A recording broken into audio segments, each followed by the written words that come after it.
Muito bem, pessoal. Hoje nós começamos um novo quadro, Instituto Millennium nos bastidores, conversando com quem faz a roda girar e quem faz o Brasil andar. E para essa estreia, nós temos como convidado o Eduardo Mufarrege. O Edu já passou pelo mercado financeiro, foi executivo, né, aí entre empresas, trabalhou na Tarpon Investimentos, passou pela Somos Educação, e mais recentemente é o fundador do Renova BR, a maior escola de democracia do Brasil. E agora mesmo, em tempos de pandemia, o Edu vem coordenando o movimento União São Paulo, né, para viabilizar entregas de cestas básicas, um mínimo de dignidade para as famílias mais vulneráveis do estado de São Paulo, e também um Relief Fund, né, algo para proteger as empresas, também garantir o sustento daqueles que mais precisam. Edu, seja muito bem-vindo a esse quadro do Instituto Millennium nos bastidores. E já queria engatar. Vamos lá. Fala aí, vamos lá. O prazer estar aqui, obrigado pela atenção e pela... É o prazer nosso em recebê-lo.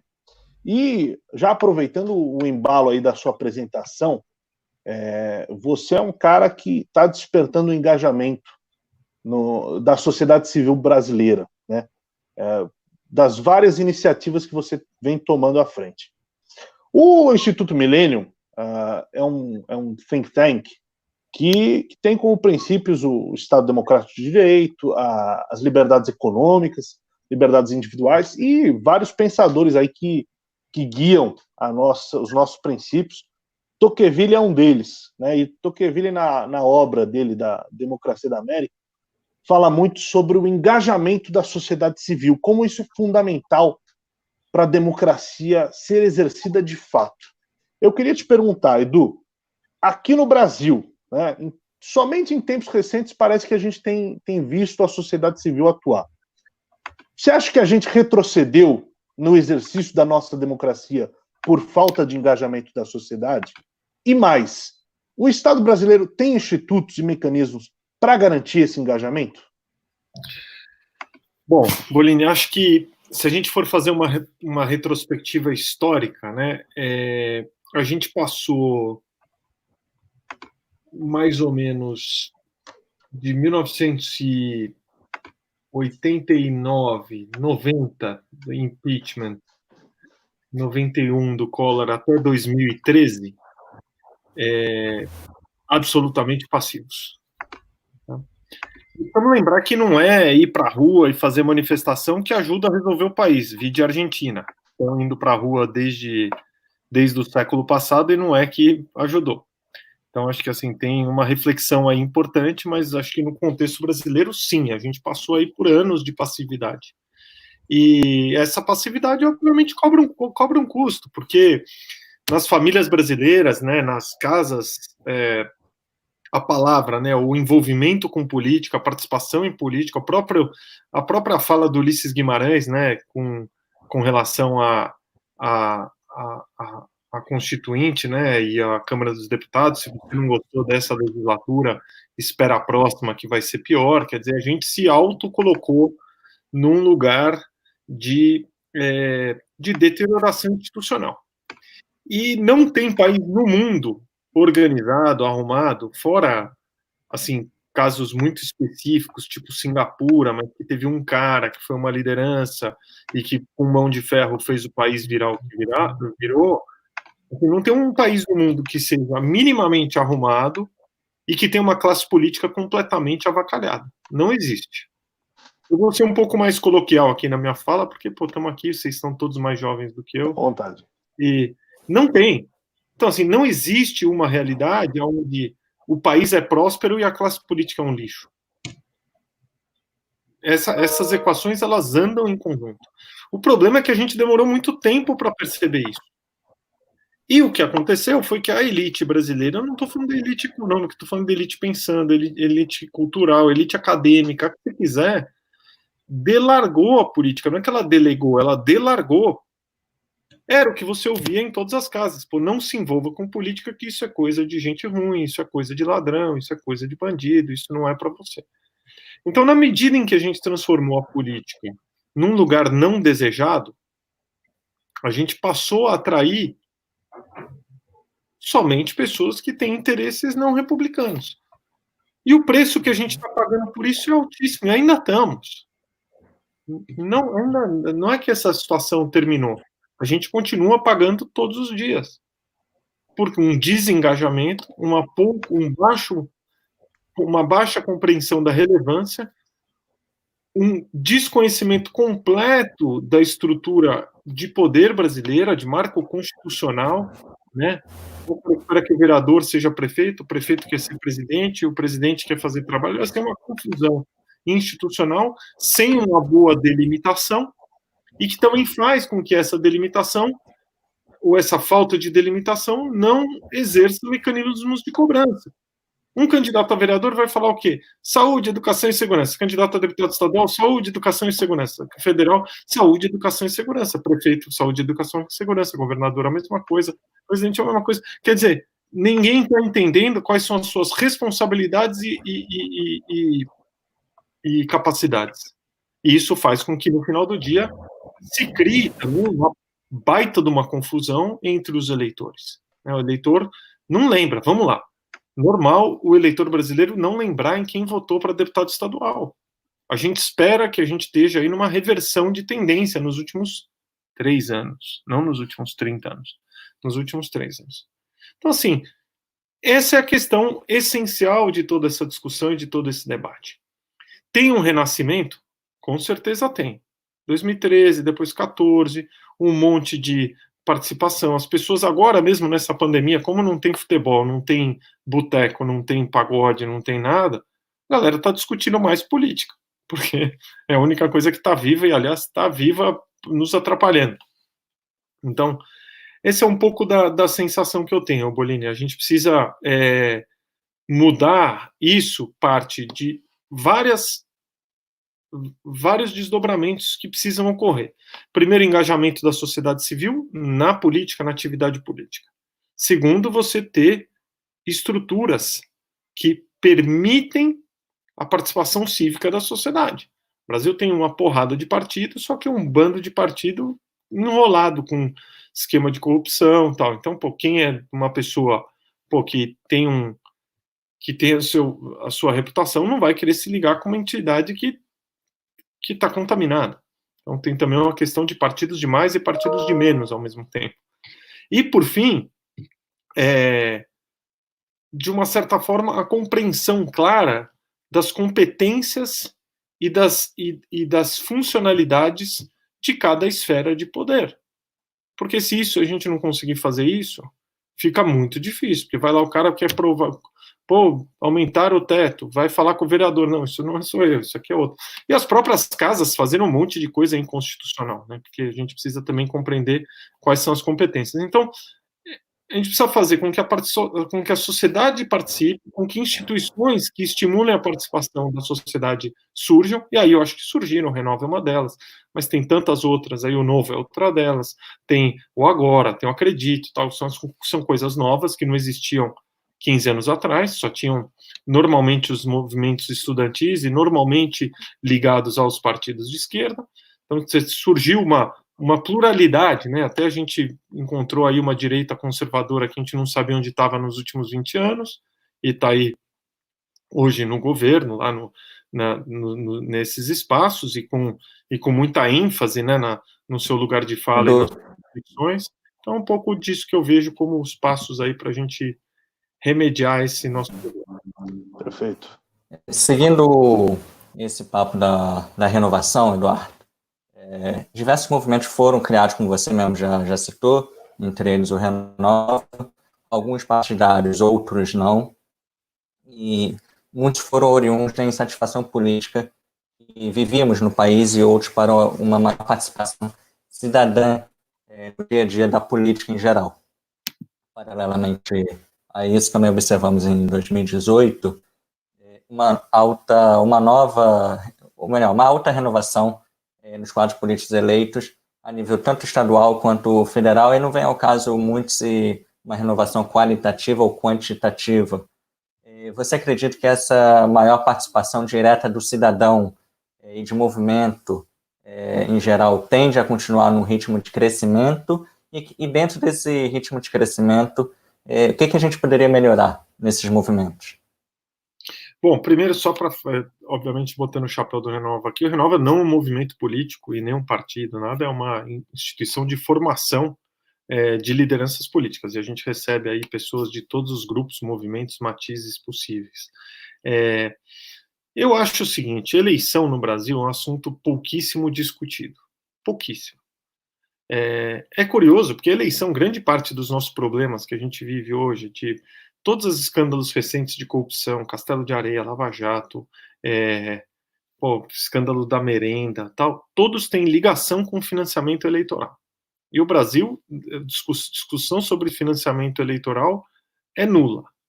Então, na minha visão, a gente precisa entender que para a renovação acontecer, ela precisa de fatores. Quais são os fatores? Primeiro, a população tem que estar afim de ver a renovação acontecer. A população brasileira está feliz com a renovação? Em parte sim, em parte não. Acho que tem bons cases e tem maus cases. Tem gente que está fazendo um trabalho incrível, tem gente que está fazendo um trabalho abaixo da crítica. Então, aonde eu acho que potencialmente a gente tem um espaço a ganhar?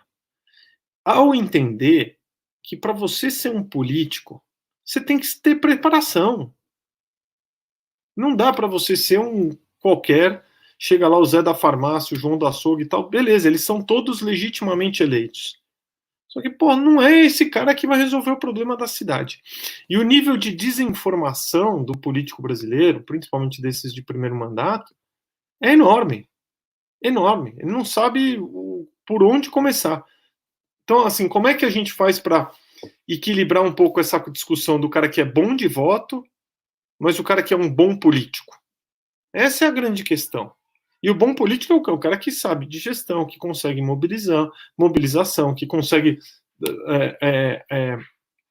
puxar a agenda para aquelas pautas que são pautas importantes e relevantes. Essa é a grande questão que a gente precisa prestar atenção. E eu acho que a renovação ela vai acelerar na medida em que ela vier com qualificação. Renovação por só ser uma carinha nova, acho que resolve pouco. Tem que ser renovação e gente boa. A gente precisa bater na seguinte tecla, Pedro. Política tem que ser lugar de gente boa. Gente boa não é gente boa, joinha. Não é isso. Mas política tem que ser lugar de gente competente, gente honesta e gente competente. É o primeiro quartil da política brasileira. É isso que a gente... o primeiro quartil de competências brasileiras tem que ser, cara, da gente botar gente boa na política. Senão, não tem jeito. Se você continuar, o cara, vem com deficiência de formação cognitiva e tal, você botar o cara na Câmara dos Vereadores ou na Assembleia Estadual, por mais que seja legítimo, não vai dar um bom resultado. Ponto.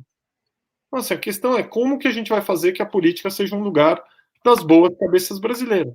Essa é uma questão fundamental para a gente poder cobrar também da população que vote melhor, porque sempre a população diz, mas eu não tenho opções.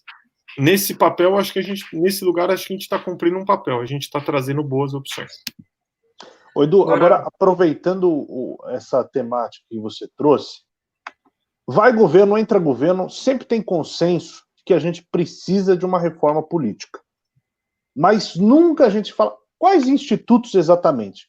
Nessa tua avaliação, como que a gente faz, o que você acha que é necessário mudar exatamente para a gente conseguir passar a eleger os melhores e não os piores dos cargos públicos? Cara, primeiro assim, tem uma correlação alta entre dinheiro e viabilidade eleitoral, pelo menos histórica. Como o financiamento hoje está na mão dos partidos e quem distribui o dinheiro são os caciques partidários, eles vão entregar para quem eles quiserem. Então está no critério deles decidir quem são os melhores e os piores. Te diria que eu estou confiante com essa definição de critério? Muito, muito, muito pouco. E o que eu acho que a gente deveria trabalhar para produzir no tempo é um modelo de participação política que não seja através do clientelismo, através do quiprocó, através do toma lá da cá.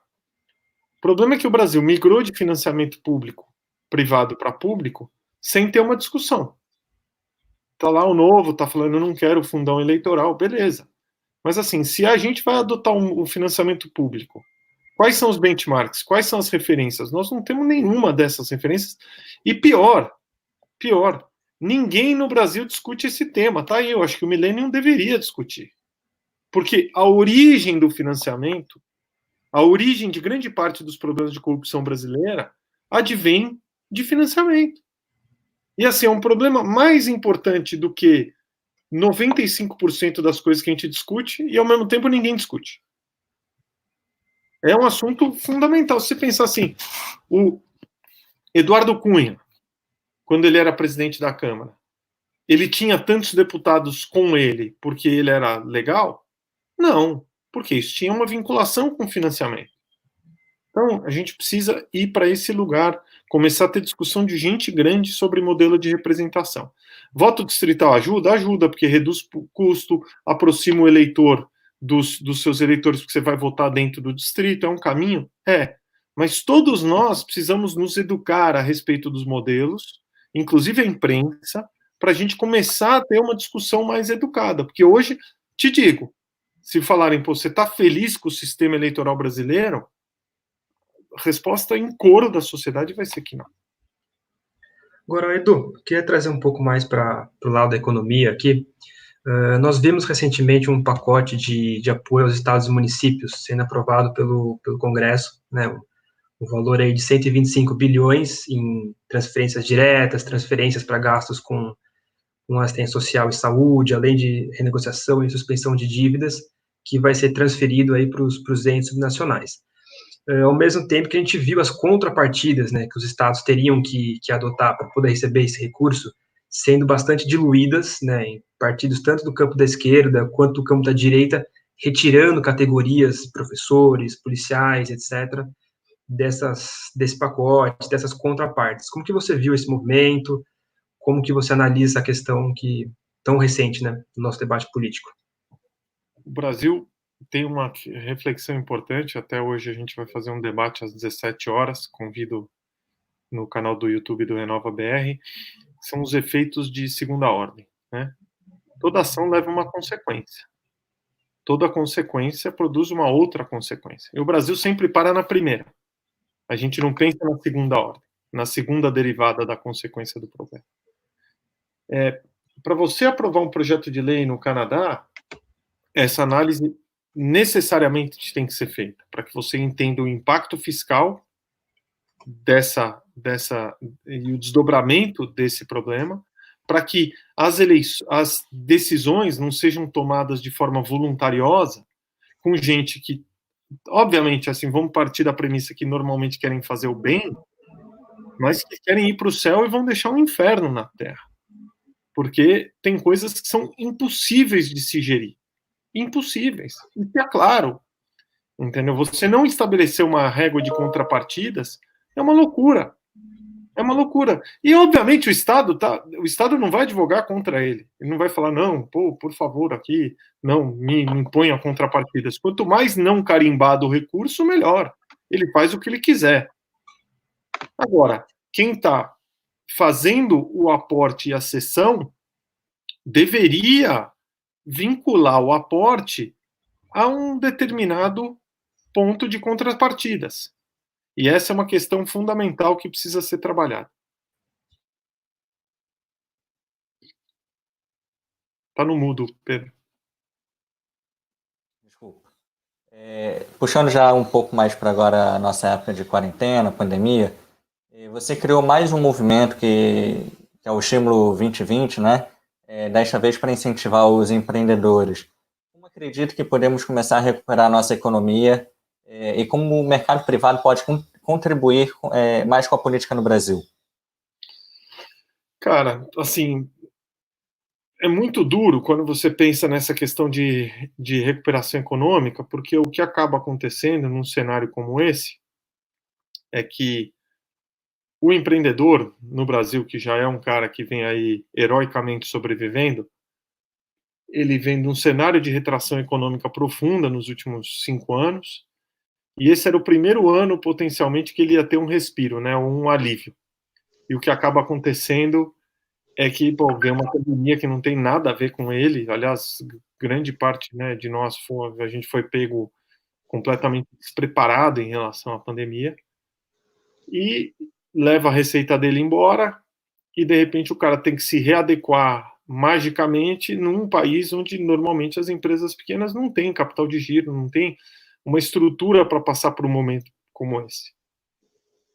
Então, o que a gente pode fazer? A gente pode apostar em, primeiro, temos que, enfim, botar o foco no problema, né? E aí a questão de como é que a gente apoia as PMEs brasileiras nesse momento é importante, e tem um limite, né, do que o capital privado consegue fazer. A gente levantou 20 milhões de reais, né, na primeira série, foi legal, pô, tô feliz.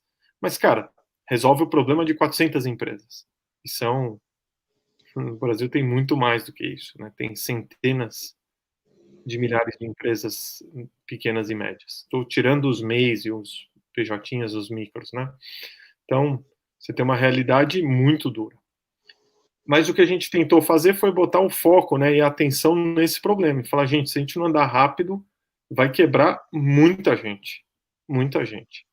E muita gente que, pô, não estava preparado e dentro desse contexto. Então, a gente botou de pé esse primeiro Relief Fund brasileiro, né, baseado no fundo de estímulo, e a ideia do Relief Fund é que ele seja um fundo para dar um fôlego para o empreendedor nesse momento de crise, com juros subsidiados, prazo de carência, para que ele possa passar por essa pandemia numa condição menos pior. Mas tem uma segunda reflexão, que é a questão da recuperação, né? E o Brasil, como vocês sabem, é um país que quando você quebra, você não quebra, né? Você fica zumbi. É o Walking Dead do empreendedor. Então, isso vai fazer com que a gente tenha um problema adicional no futuro. Eu acho que é, assim,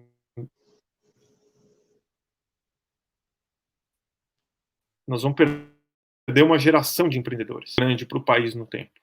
E é uma coisa que a gente precisa pensar com muito carinho, né? Como é que a gente não vai perder, né? O Civil Pedro, acho que tem sotaque do Rio, né? O Biscoito Globo deixou de existir.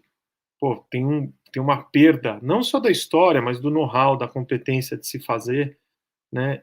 E eu acho que se a gente vê uma repetição desses elementos, eu acho que a gente vai passar por uma situação dura, difícil. Acho que se o Brasil pudesse minimizar esse efeito, eu acho que a gente teria um processo de recuperação um pouco melhor.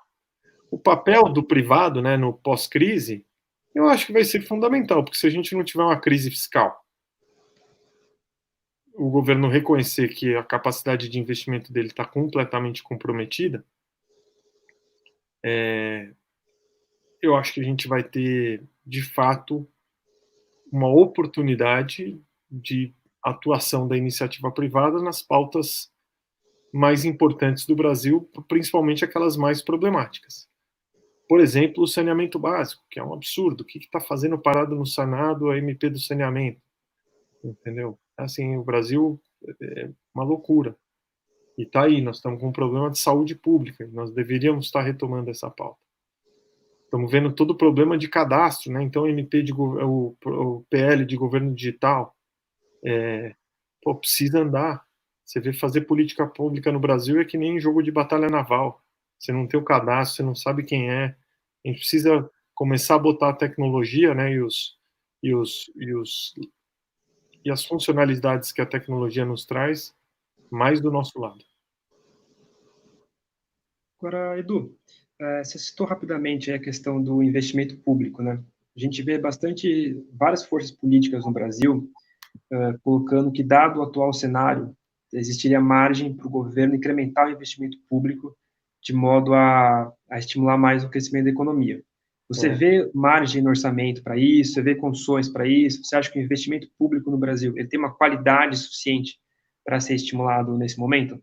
Não, nesse momento apareceu um monte de FDR no Brasil, né? A gente está no New Deal aí, e a realidade é que, nesse momento, assim, a gente sabe muito, né, da nossa limitação, mas a gente está querendo rejeitá-la, entendeu? Assim, se o Brasil estiver disposto, a gente consegue reinvestir? Ah, consegue. Pô, conseguimos recrutar um monte de gente para trabalhar em obra pública? Conseguimos, mas para isso a gente vai ter que fazer ajustes em outra ponta. E o problema é no Estado, que tem estabilidade no emprego, que no momento de pandemia desse você não consegue implementar um congelamento de salário. Quer dizer, você tem todas os ingredientes para que a sociedade se mobilize, e ainda assim está todo mundo preocupado com a sua subsistência única e exclusivamente, sem olhar para o contexto coletivo, fica muito difícil. Então, essas coisas, onde passa um boi, passa uma boiada. Ou você vai fazer concessão para um, vão ter outros, porque todos são argumentos válidos. O problema é que você tem muito dilema moral e que, nessa hora, pô, as pessoas fraquejam. E, enfim, esse é o problema. E esse é o déficit de liderança que a gente tem, porque é difícil você dizer não. Muito mais fácil você falar sim, né? É muito mais difícil você dizer não. Então, eu acho que o governo já provou que não tem capacidade de fazer investimento, que opera mal o investimento. Você vê, assim, olha o governo comprando respirador e olha a iniciativa privada comprando, olha a diferença. Então tá aí, tá escrito. Agora, se a gente contra fatos, não há argumentos. Então, eu acho que é uma loucura. Edu, um outro ponto que eu queria abordar com você é o seguinte: a pandemia está deixando de lado também, obviamente, pela necessidade emergencial que a gente tem, uma agenda de reformas que a gente vê cada vez mais distante, né? São aquelas reformas que se fala há 20 anos da sua necessidade, mas sempre tem algo que entra no caminho, né? E nesse momento de pandemia, o que fica claro seria a necessidade da gente ter feito elas, como a gente não as fez, e, além do mais, com o nível que a gente está vendo de desarticulação do governo federal, episódios recentes, etc., parece que, na perspectiva futura próxima, elas também não vão ser feitas. O que você considera de prioridade nessa agenda macro para o Brasil, para a gente sair dos voos de galinha, de crescimento medíocre, por um curto período de tempo, para depois entrar numa nova crise e voltar a ter crescimento medíocre e, de fato, embarcar num crescimento sustentável de longo prazo a taxas muito mais robustas? Essa é uma super pergunta, Bolini, mas ela é uma pergunta super complexa da gente responder, porque, assim, certo, tributária, desde que eu nasci, a gente fala, reforma da previdenciária também, algumas saíram, outras coisas ainda são muito mais letárgicas. Isso tem a ver um pouco com o nosso modelo de governança, porque, assim, como a gente tem um presidencialismo de coalizão e o Congresso, e isso não é nesse governo, isso são todos os governos, porque tem uma questão que se repete. O Roberto Jefferson está aí há 20 anos. Entra governo, sai governo, é a única coisa que PSDB vai para a oposição, PSDB é governo, PT é oposição, PT é governo e tal, e esses caras seguem lá. A estrutura de governo ela serve a essa estrutura, que é o quê? Como você não tem corresponsabilidade entre o executivo e o legislativo, são poderes absolutamente independentes, se você tivesse uma estrutura de primeiro-ministro, onde o Congresso define quem é o primeiro-ministro, e aí o Congresso passa a ter responsabilidade pelo governo. O problema é que hoje o Congresso não tem nenhuma responsabilidade. E aí, quando você não tem responsabilidade, pô, o problema não é meu. Então, vamos parar um pouco para pensar nisso, né? Qual foi o governo mais eficiente do ponto de vista de reformas da história do Brasil? Temer. Por quê? Foi escolhido pelo Congresso. Quem quis fazer o impeachment da Dilma foi o Congresso, e o Congresso que tomou aquela decisão. Então, assim, ou a gente traz todo mundo para esse sentido de corresponsabilidade, ou nós vamos ter cada um correndo para o seu lado, tentando pegar a sua melhor fatia. O que ninguém percebe é que no tempo, por conta desse comportamento curto prazista, o bolo vai diminuindo. Já para caminhar para o final, Edu, eu sei que você tem outros compromissos. É um prazer estar aqui. Como que você enxerga, e se você tiver algum comentário final também, já aproveita nessa resposta para a gente poder fazer o encerramento. Não sei se o Bolino ainda quer fazer algum encerramento também. Mas, Edu, como que você enxerga o Brasil daqui a 10 anos, considerando a reforma da Previdência que fizemos ano passado em Brasília, todos esses movimentos que a gente já citou, a renovação qualitativa e quantitativa, como que você enxerga o Brasil daqui a 10 anos? Cara, tá difícil. Poucas vezes eu tive tanta dificuldade em enxergar um pouco do futuro, porque a gente está sendo chacoalhado em múltiplas frentes. Na frente econômica, na frente de saúde, né, social, e na frente política, né? Então, realmente, nesse contexto é difícil da gente ser preciso. Eu posso te dar o copo meio cheio ou o copo meio vazio. O copo meio cheio, a gente vai ter um desarranjo fiscal, a gente vai sofrer por impactos de excesso de gasto com pouco resultado para o cidadão, a gente vai num lugar onde a gente está esperando mais uma vez a solução vir de cima e não vamos achar soluções dentro das nossas próprias possibilidades. Esse é um caminho. O outro caminho é que essa pandemia seja tão dura, e essa é a minha esperança, que a gente desaprenda maus hábitos. Né? Dá um exemplo de coisas boas. Telemedicina. Porra, é bom, importante. Veio para ficar, não vai ter essa de não poder mais ter telemedicina depois dessa crise. Própria parte de educação. Bom, você pode fazer uma parte grande de ensino à distância, inclusive público, com ensino à distância. Você não precisa ter criança com 15, 16, 17 anos, adolescente na escola, 8 horas por dia. Ele pode ficar 5 horas e ele pode fazer 2 horas online. Então, acho que tem várias coisas que a gente vai aprender que vão nos trazer layers de eficiência.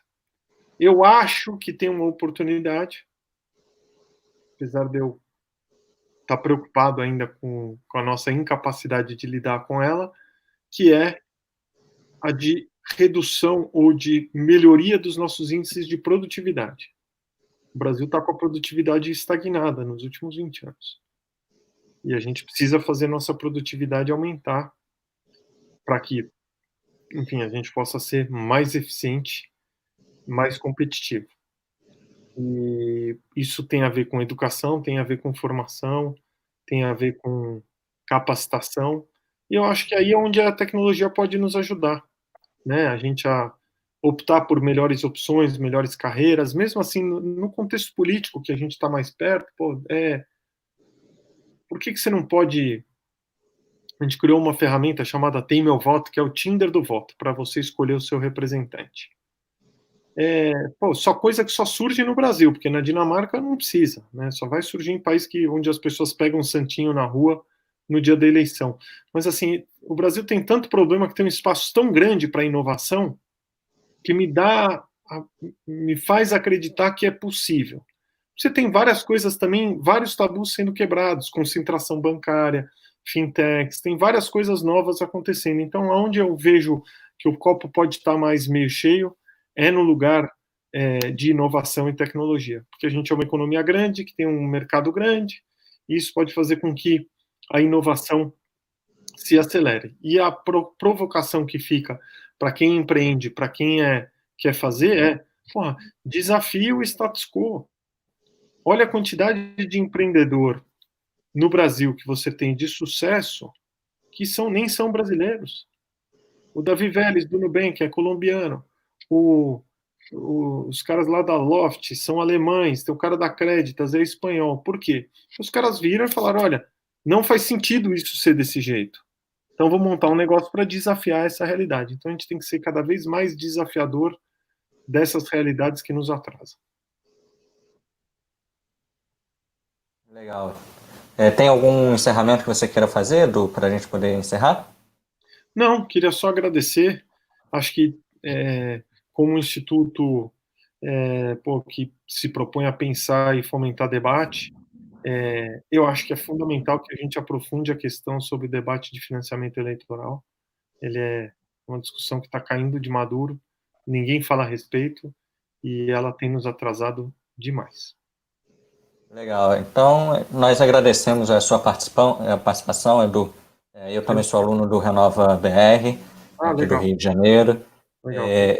Tivemos a ideia de te convidar, nosso primeiro convidado para esse quadro que a gente criou no final do ano passado, justamente por ser um jovem que pensa desafiar o status quo, como você mesmo colocou, que pensa na renovação do Brasil, e é muito disso que nós queremos botar nesse quadro, que até o mês passado era os bastidores em Brasília, porque eu e Bolini estávamos em Brasília, o Trip sempre foi um cara muito técnico e acompanha muito os números das reformas.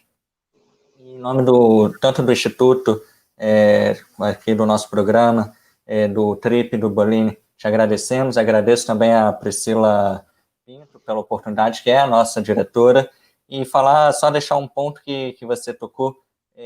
O Milênio também fala muito sobre o financiamento eleitoral, é uma pauta que sempre está engajada no dia a dia do Milênio, então acho que a gente, inclusive, pode pensar em futuras pautas sobre isso para a gente poder fazer.